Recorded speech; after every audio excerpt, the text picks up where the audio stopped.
I'm Eric Barnes with the Daily Memphian, and welcome to The Sidebar, a weekly show on the community, arts, culture, and more. Today, we're very pleased to be talking again with Kevin Sharp, director of the Dixon Gallery and Gardens, and a special thanks to our sponsor, Youth Villages.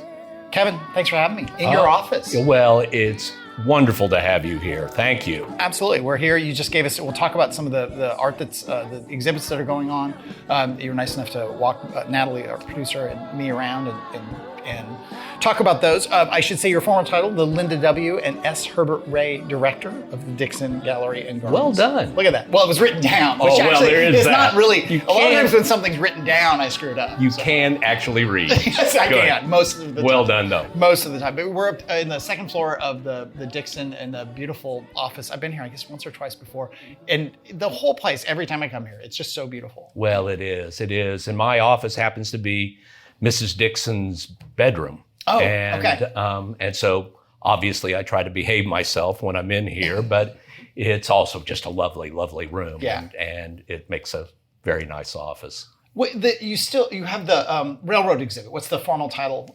It's All Aboard. Okay. Railroad in American Art, 1840 to 1955. And another 10 days, another 2 weeks or so. Yeah, I think it closes on January 26th. People should come and see it. It's an amazing show. A lot of people have. It really is. I mean, and so give the quick snapshot of it, and then we'll actually talk in depth about how these things come together and so on. But just the quick snapshot is what? Well, the railroad was one of the defining elements of the American story. You know, it's such a huge force in terms of driving the second industrial revolution, in terms of, fulfilling America's imagination, in terms of manifest destiny and other kind of flawed ideals as well.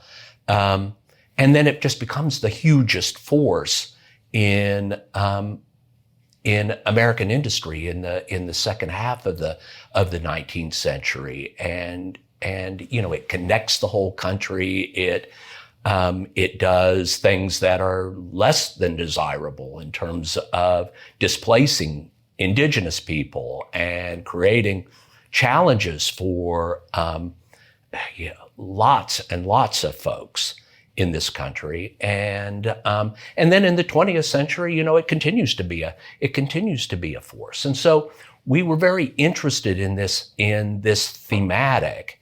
And when I say we, I mean the Dixon and the Shelburne Museum in Vermont, which is one of our partners, and the Joslin Museum in Omaha, our third partner. And so we began to look around, and they're just amazing American paintings that tell this through the railroad, tell the story of the United States. And this is because it's a collection you brought together, not just from those partner museums, but from museums all around the country. It's a loan show. That's what we call it. So we're borrowing from art museums and permanent and private collections across the country. I want to come back to some of the logistics of how that comes together, which is always really interesting to me. But some of having walked through it with you, and I'll do a poor job, but I'll try to tee you up to talk about some of it. There's these beautiful pastoral. I think the first one we looked at, this really beautiful pastoral view of America, and you had to point the train out. I think maybe if I had noticed the smoke in the distance, I thought it was a fire or something like that. But there's a whole little train. Then there are other ones where there's a beautiful one with a train coming toward a section of track that has been broken intentionally by Native Americans to stop the oncoming, both that literal train and all that came with it. Industrial scenes of just, that are, I have this kind of closet love of industrial paintings, industrial art of any kind, and they're just beautiful. But I don't know why I love them so much. They're kind of smoky and filthy, and probably was not that pleasant to stand among it, but it's beautiful. The one that looks with, Manhattan in the backdrop. And the passenger trains, and I don't know, it's just amazing. So when you put something like that together, do you all have a list, or do you all set about, hey, there's a couple paintings I think we know we want, and now we're doing research, and now we're building out the themes and the story? Yeah, it's mostly the latter. Mostly the latter. We come up with a theme, and usually there's a painting or two that we know about, or in the case of the railroad show, I'll give a shout out to our colleagues across town. We knew that the Brooks had this amazing Thomas Hart Benton picture. So, and we have a great relationship with the Brooks, and we knew that they would probably find a way to loan that work to us. But there were a handful of other paintings, in collections that we knew would be anchors of the show. And then the rest, we do just exactly what you described. We research, we figure out what the thematics are, and then we backfill with the works that actually tell those, that describe those stories. And it's always a complex process. And I'll also say this, this was a show that, it's here now. It opened last summer at Shelburne in Vermont, but we largely organized it during the pandemic. And really? So that's the time frame, I think, probably blows my mind, and I'm probably very surprising to a lot of people. We get started on these things usually at minimum 3 years out. Right. This one in 2016 we had done a show with the Joslin and Shelburne about hunting and fishing in American art. And so we really began talking about this show as early as 2017, 2018. Now that was just casual conversations. But then by 2019, we're talking seriously about this. We got together in the summer of 2019 at Shelburne and worked out the logistics of what the show was going to be. And by late 2020, we were in organizational mode and starting to send out loan requests. And it was just hard. It was just hard because the world was hard in 2020. And it was hard for colleagues to make those kind of commitments. And so we found this one of the more challenging exhibitions we've ever organized just because of it.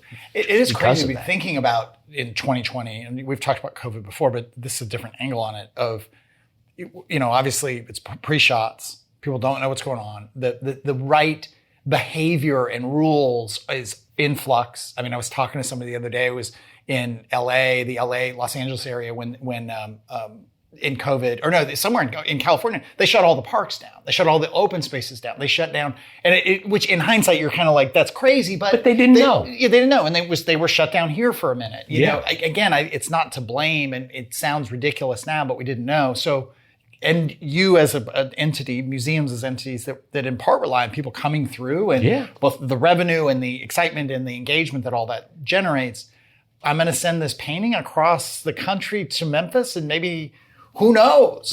You're exactly right. Just all that uncertainty is kind of it's easy to forget all the levels and depth of uncertainty at that time. Yeah, no, you've captured it perfectly. Yeah. I mean, that's what we encountered. It's gotten better. Yeah, since 2021 when we were sending out loan requests for this show, but yeah, it was tough and complicated, and we're glad it's a little easier now. Yeah, when you're doing that and you're putting out loan requests and you're doing that research, I mean, this is a stupid question, but you're used to my stupid questions. And again, I'll remind everybody we're here with Kevin Sharp from the Dixon Gallery and Gardens, talking about the railroad exhibit that's on, and there's another exhibit that we'll talk about here in a second. But I mean, is there like a listserv or an email group that you put out there and say, hey, we've got this thing going? Do you talk to friends and colleagues in the industry, or is it more formal than that? It is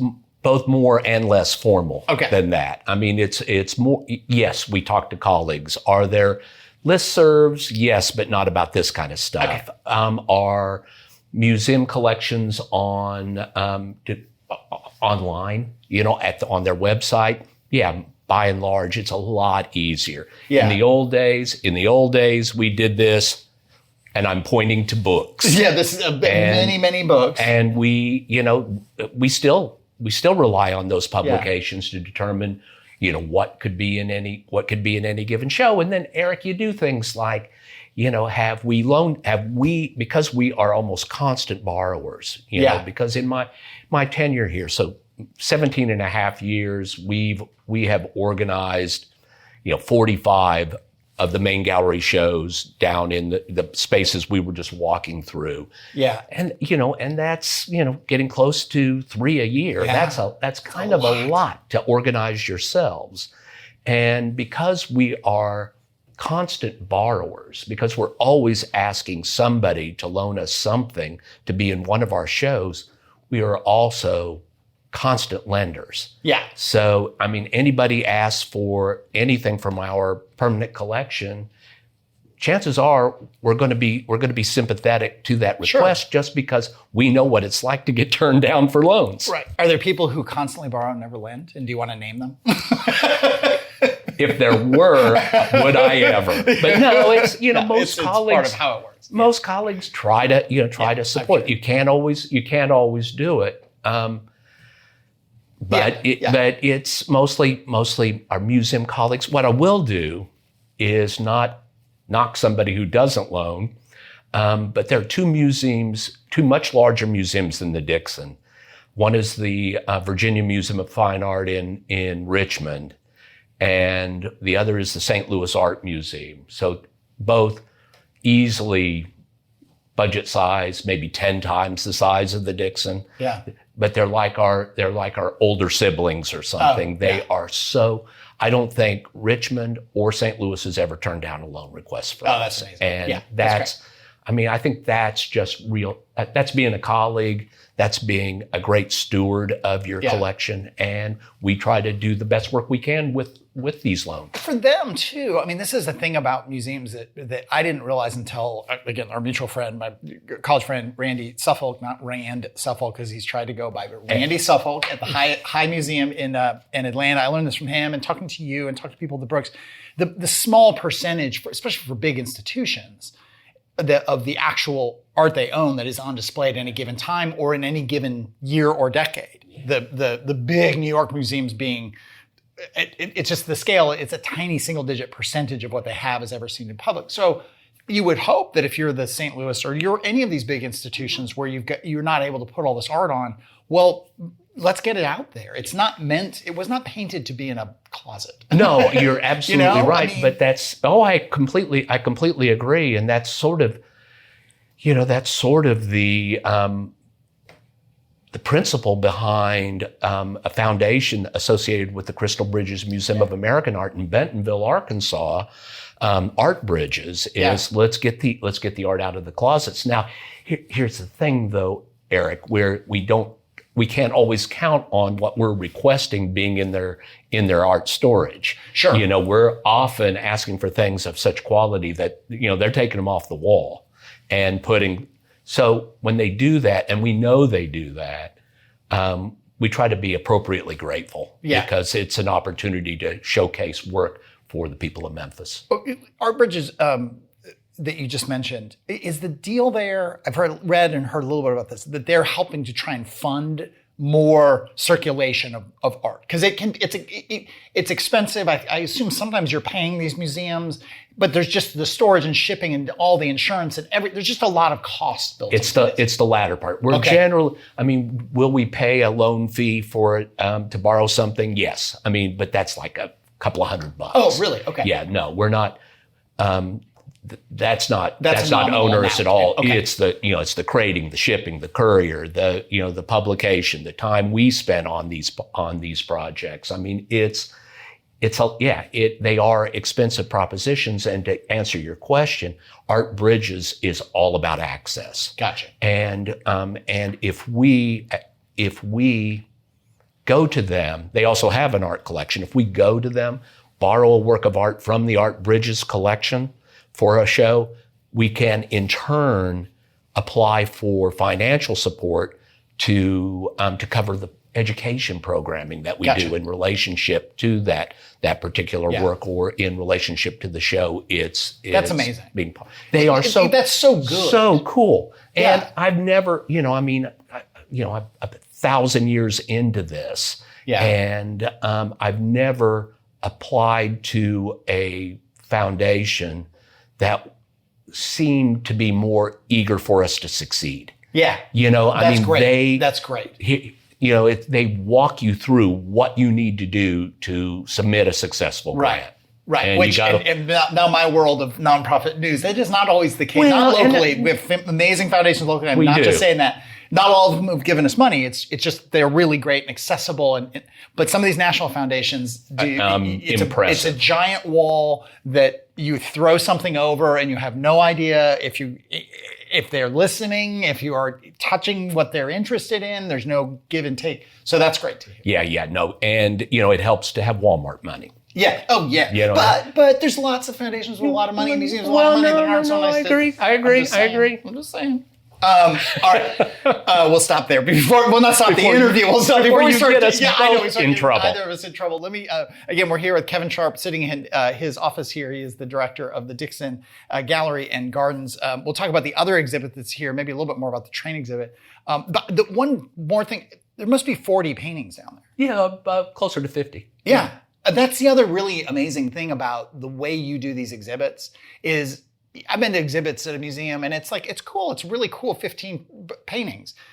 You do it. I mean, I'm not saying you've always done it that way, but you get this incredibly immersive experience. But let me stop you for a second. I started this up again. Let me do a little bit of housekeeping. We'll come back to that. We'll talk about the other exhibit with the Monets and the Renoir and all the stuff, the Chagall that we just looked at. But remind everyone that I'm Eric Barnes, and this is The Sidebar. It airs here on WYXR 91.7 every Thursday at 11:30, focused on the community, arts, culture, everything in between. It's not just a radio show, though. It's one of a number of weekly podcasts we do at the Daily Memphian, including the Memphis Grizzlies podcast with Drew Hill and Chris Harrington, our food podcast, Soundbites, which also airs here on WYXR every Thursday at 11. We also host the podcast version of Behind the Headlines, the TV show we produce with the folks at WKNO every week. All of our podcasts are on the Daily Memphian site, as well as iTunes, Spotify, YouTube, wherever you get your podcasts. And you can get this show as well as Soundbites on WYXR.org or download the WYXR app. It includes all the shows, talk and music, archives of the shows, going back weeks and longer sometimes. If you aren't a supporter of WYXR, it is nonprofit, listener-supported radio, so consider becoming a member. Consider a one-off donation. If you become a member, you get all kinds of benefits. And if you're not a paid subscriber to the Daily Memphian, we would love for you to consider becoming one. Paid subscriptions to really cover the bulk of our costs at the Daily Memphian, which is the largest newsroom in the region and is also a nonprofit supported by advertising and subscribers and some philanthropy. Coming up soon, we've got DeMarcus Suggs, who is, I did not write down his title, but he is kind of the arts and culture coordinator under Mayor Paul Young, a new position they created. I think you've met him, Kevin. I briefly, just a little bit. Yeah. I've heard great things about him. I met him really briefly. We're looking forward to having him soon. And we recently had Todd Richardson of Crosstown, president of Crosstown, or whatever his funky title is, mostly talking about the new venue, the very cool, very exciting new venue that they're doing with Live Nation, as well as some of the other developments at Crosstown right now. I mentioned Behind the Headlines. Last week we had the outgoing and incoming city council chairman. Canali is the new city council chair. Smiley is the outgoing. He's still a city council member. Talked about all kinds of things. Very interesting. And coming up this week, we've got 3 members of the county commission. No idea what we'll talk to them about. Maybe schools? What do you think, Natalie? We might talk about schools with the county commission, but who knows? That is coming up this week. And next week, we've got Mayor Lee Harris, as well as Juvenile Court Judge Sugarman on the show, talking about all of the issues around juvenile justice, public safety, and other things that we'll certainly get into. But we are still here with, one last thing. We've got Women in Business, our first business seminar of the year, coming up on February 27th at 3:30 at the Botanic Garden, just across the street from the Dixon.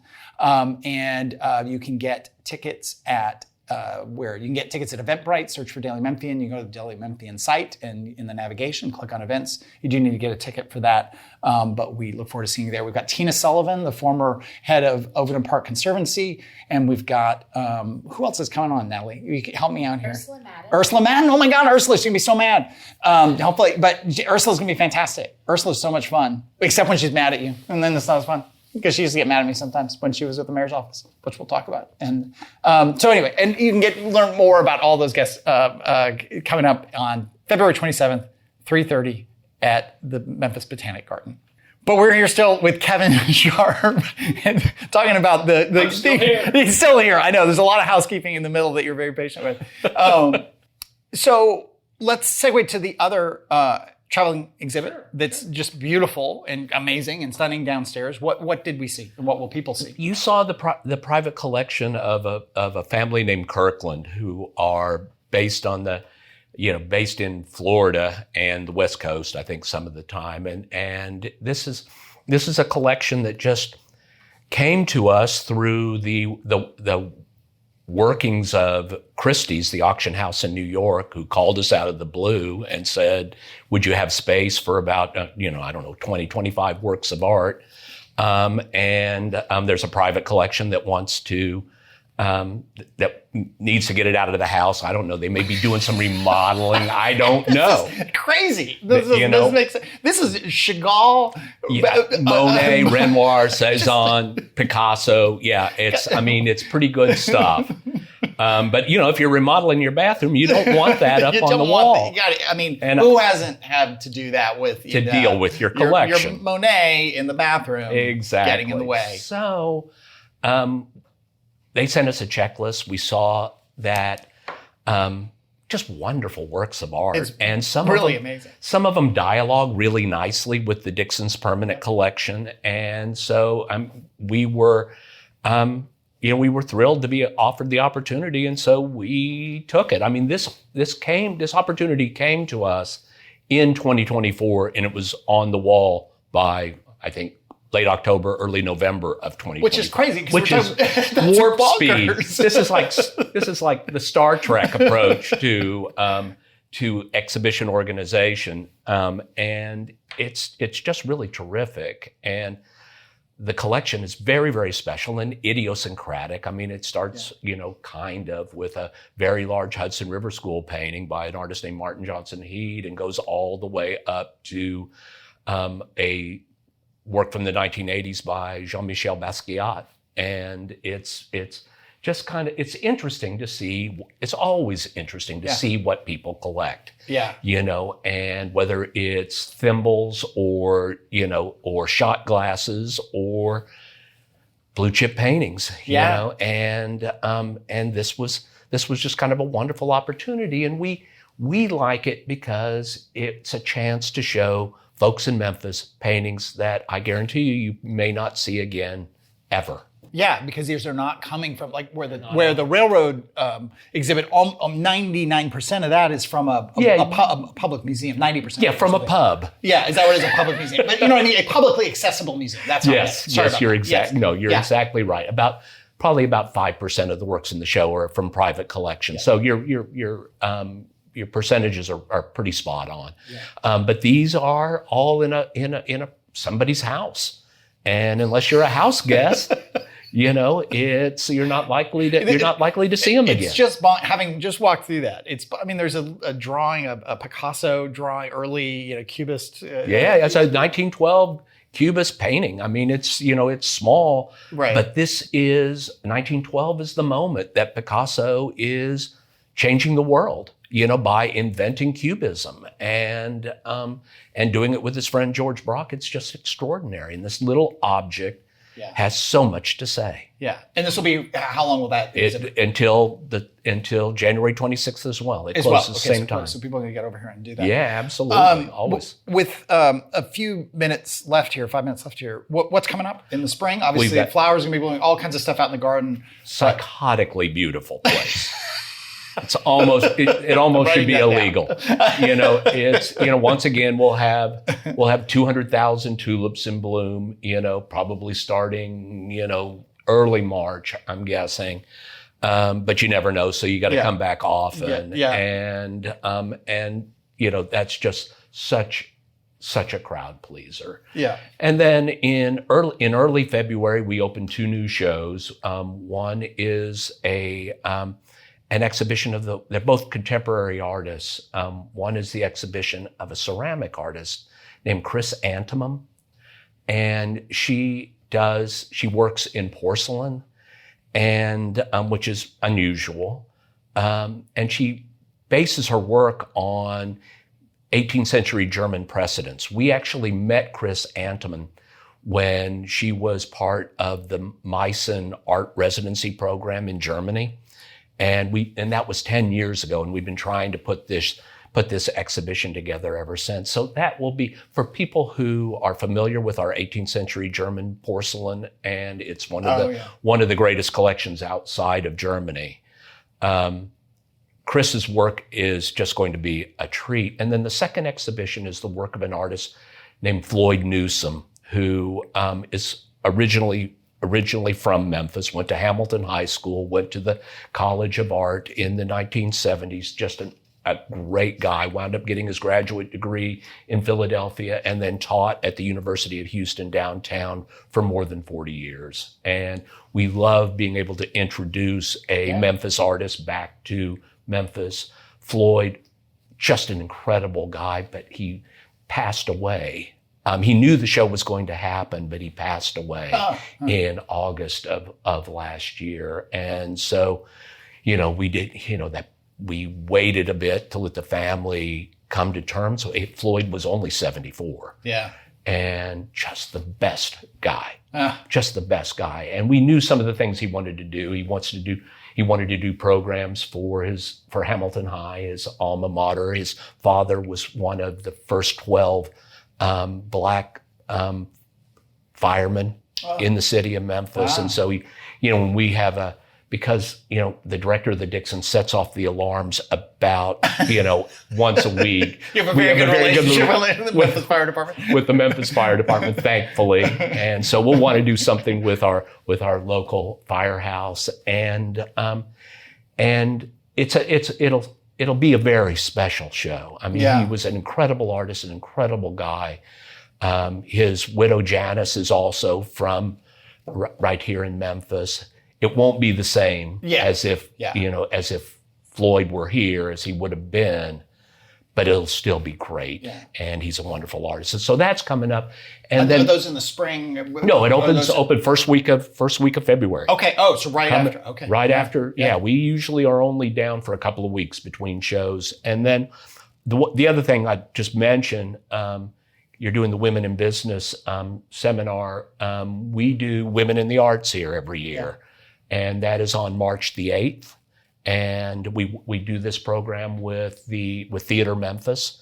And it's, we'll have 800 creative, talented women here and some men, here at the Dixon on that date. It's a great program. Yeah. And a chance for colleagues to get together and just share ideas, share goals, share whatever they can. Other stuff going on right now? We got a minute left here. You've got lots of programming. You were talking about programming with Natalie here before we got started for kids. You've got the education wing. You've got a ton of stuff going on all the time. Well, Natalie's got a 3-year-old that we're going to enroll in our mini masters program just right away. And I mean, we've got tons and tons of education programs, and those are easily found on our website. Or if you're a member, we'll send a copy of The Leaf, our quarterly publication that'll come right to your mailbox. Right now, today it's Wednesday, so right now in our education rooms, the Farnsworth building, we have our Painting with Parkinson's program, which is an art therapy program, just a fabulous project that's doing really great work. And then, we're in 35 minutes, we'll be hosting Munch and Learn in our auditorium, which is our weekly program where somebody smart comes in and tells us something that they're working on that they know. Yeah. Today it's about flowering winter plants. Oh yeah. So you'll definitely want to stay for that. As a proud resident of Crosstown, I go and my little boxes. Yep. All the more reason. So yeah, there's always something going on at the Dixon.